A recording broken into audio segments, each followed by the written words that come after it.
agree with everything the Honourable Member for Bristol West said, with knobs on. My constituents won't be reassured by what they've heard.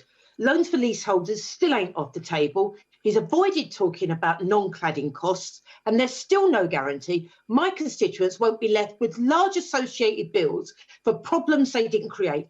And a number of institutions are frankly profiteering from this crisis, including parts of the insurance industry and others, eye-watering premiums.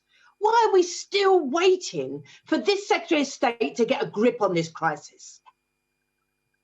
Well, I'm disappointed by the tone of the Honourable Lady's remarks. She has actually followed this issue very closely and has fought for her constituents, and I praise her, recognise her for that hard work. But this government has done a huge amount, and I entirely reject her accusations.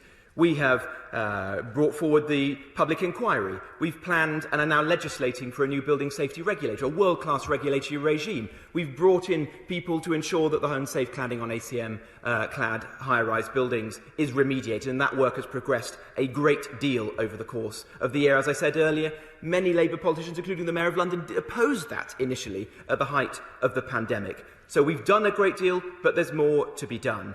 I don't know what her proposition is with respect to other materials beyond cladding. All the expert opinion says focus on cladding. That is the primary risk here. That is the focus that government should have. I will keep following expert advice.